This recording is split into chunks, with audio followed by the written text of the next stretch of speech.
Bienvenue sur votre chaîne Web TV Panafrique Télévision. Nous sommes encore de retour pour vous parler d'un sujet très important. Aujourd'hui, le docteur Prince Denis Christ présente son ouvrage « La révolution messianique au Congo ». Pourquoi nous parlons de la révolution messianique au Congo aujourd'hui? C'est parce que ces livres qui se vendent à Edilivre, à Paris, au Canada, partout dans l'Union européenne, vous pouvez cliquer sur www.edilivre.com et vous tapez la révolution messianique au Congo. Cet ouvrage se vend à 28,30 € et il a été publié en 2015 par le docteur Denis Christ. Mais cet ouvrage est très important parce que cet ouvrage nous relate l'historique des indépendances africaines. Nous allons commencer par l'anti-indépendantisme après l'indépendance et juste aujourd'hui pour parler de la valeur de cet ouvrage. Donc nous allons scinder notre émission d'aujourd'hui à 3 niveaux. Le premier niveau, nous parlerons de ce qui a précédé les indépendances, notamment avec des événements comme ce qui a eu lieu en 1659-69 au Congo central à l'époque, qui était un grand royaume. On l'appelait Congo-Diantotila. Congo-Diantotila, c'était un royaume qui englobait toute l'Afrique centrale. Les royaumes du Congo partaient du Congo-Kinshasa, une grande partie du nord de l'Angola, une grande partie du Congo-Brazzaville, une partie du Gabon et une partie du sud de Cameroun et Centrafrique. C'est ce qu'on appelait les Congo-Diantotila. Et ces royaumes étaient un royaume civilisé parce que les rois connaissaient l'écriture et il y avait des écoles. Avec le linguisme aujourd'hui étudié dans de grandes universités, on nous a montré que cette partie de l'Afrique centrale connaissait déjà la littérature, connaissait déjà la philosophie, connaissait déjà la cosmogonie ou la religion intra-africaine. Pourquoi nous parlons donc de cette période? Parce qu'il y a 2 dates importantes qui ont marqué l'histoire de l'Afrique. Premièrement, en 1669, il y a une jeune femme qui s'appelait Kimpa Vita. Et cette femme était ce qu'on appelle aujourd'hui la Jeanne d'Arc africaine ou la Jeanne d'Arc noire. Elle était du Congo central et cette femme était contre la coalition arabo-portugaise qui prônait l'esclavage. Parce qu'à cette date-là, l'esclavage venait de commencer. Et donc, les Portugais étaient la plus grande puissance à l'époque de l'Europe aujourd'hui. Et les Arabes étaient leurs alliés. Ils sont venus en Afrique, les Arabes faisaient le razzia, c'est-à-dire ils arrivaient dans des villages, ils décimaient les populations noires, nos villages et toutes nos traditions. Et les Portugais venaient pour établir maintenant leur civilisation et pour mettre leurs drapeaux et dire qu'ils sont les propriétaires de l'Afrique. Alors que l'Afrique était déjà civilisée et connaissait des grandes sociétés, il y avait des écoles, il y avait des grandes traditions. Vous pouvez circuler toute l'Afrique centrale, du Cameroun, en Centrafrique, passant par le Congo jusqu'à l'Angola, vous trouverez le vestige de cette valeur historique dont nous parlons aujourd'hui. Et Kimpa Vita a été brûlée veuf, simplement parce qu'elle s'est opposée à l'emmiettement du royaume du Congo contre l'esclavagisme, et cette femme de 20 ans a été brûlée veuf. C'est l'une des grandes figures du panafricanisme, mais aussi l'une des grandes figures de la lutte pour les indépendances africaines. En 1921, un autre homme noir a surgi au Congo encore. Voilà pourquoi cet ouvrage s'appelle la révolution messianique au Congo, c'est-à-dire la révolution de la libération. Puisque le mot messianique en réalité ne veut dire que salut. Salut, ça veut dire un peuple qui est maté, un peuple qui a perdu sa liberté, et ce peuple a besoin d'être sauvé. Et aujourd'hui, les Africains, nous sommes encore sous le néocolonialisme. Nous évoquons ces mémoires. Pourquoi? Parce que nous avons besoin d'être libres sur le plan politique. Nous avons besoin d'être libres sur le plan économique parce que nous avons des grandes richesses, mais nous n'en bénéficions pas. Et nous n'avons pas des infrastructures de base.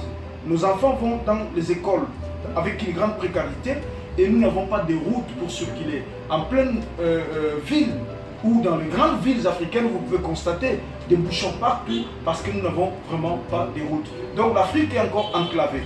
Et l'Afrique a besoin de remémorer.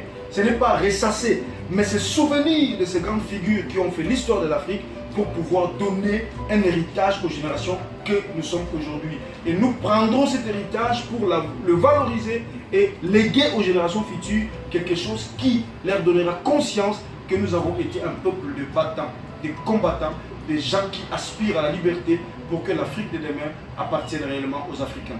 Lorsque nous avons parlé de Simon Kimbangu, c'était sous la colonisation féroce de la Belgique au Congo. Et l'impérialisme déjà gagnait toute l'Afrique, du Sénégal au Cap-Vert en Afrique du Sud, passant par le port de Pointe-Noire. Les Blancs, les Occidentaux ont pris toutes les sociétés, ils ont détruit tous les villages, toutes les civilisations, ils ont enlevé tous les vestiges, ils en ont fait leur legs, ils ont amené ça dans leurs bibliothèques, dans leurs musées pour pouvoir prétendre qu'ils dominent le monde. Donc ces deux visages sont très importants. Simon Kimbangu a chassé le Belge. C'est le père de la décolonisation du continent noir parce qu'il a donné le mieux pour pouvoir dire aux Africains que nous ne sommes pas des vassaux, nous sommes un peuple conscient de notre condition d'être, de notre humanité, de nos valeurs et nous pouvons faire face contre les Occidentaux. Quand on a passé toute cette époque historique dont beaucoup ne s'en souviennent plus, nous arrivons aux indépendances. Après les indépendances, l'impérialisme a chassé tout ce qui était pro-panafricaniste comme le Lumumba au Congo. Et donc, ils ont remplacé Lumumba avec toute sa bande ou toute son équipe qui militait pour une Afrique libre par des gens qui étaient pro-occidentaux, notamment M. Mobutu Sese Seko Ngwendo de triste mémoire. Cet homme était un membre de la CIA. Il a été formé par la CIA, un journaliste de formation en Belgique. Il s'est immiscé dans les affaires politiques en tant que militaire qui a gradé et a été gradé par Lumumba. Et cet homme représente toutes les figures qui ont incarné la dictature en Afrique au compte de l'Occident. Et ça, c'est évoqué dans ces livres que nous vous recommandons aujourd'hui, la révolution messianique au Congo. Nous parlons de cette période révolutionnaire, pourquoi? Parce que l'Afrique a été très révolutionnaire. L'Afrique a connu des visages qui se sont battus, des gens et des villages entiers qui sont levés contre la manipulation occidentale pour dire non à la barbarie, pour dire non à la manipulation, pour dire non à la prédation de nos cultures. Aujourd'hui, les Africains ne s'en souviennent peut-être plus. Mais lorsque les indépendances sont arrivées, il y avait deux blocs qui gouvernaient le monde. De ce côté, il y avait le bloc socialiste qui était mené par la Russie, l'URSS à l'époque. Et de ce côté, il y avait le bloc occidental qui était mené par le capitalisme occidental. Et donc, les deux blocs se menaient la guerre partout sur la terre.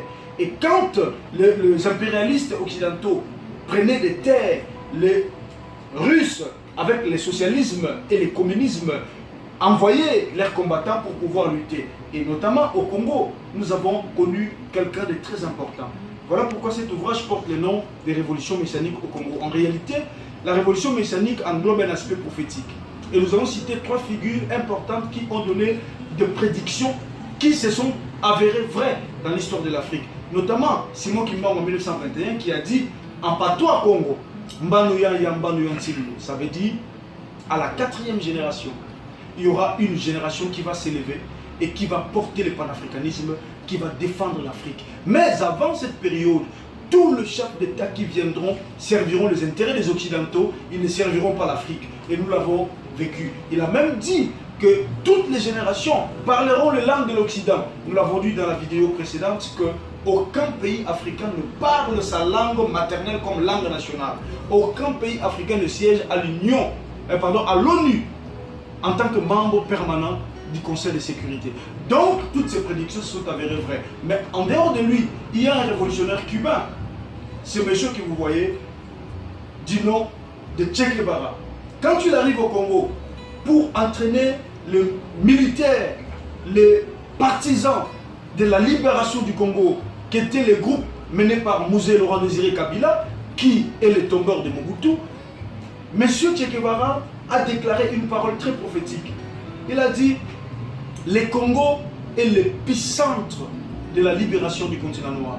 Voilà pourquoi nous avons écrit cet ouvrage depuis l'an 2000 et qui a été publié en 2015. Donc vous voyez un peu 15 ans de recherche et de travail pour pouvoir amener à la connaissance des Africains toutes ces choses que nous avons oubliées aujourd'hui.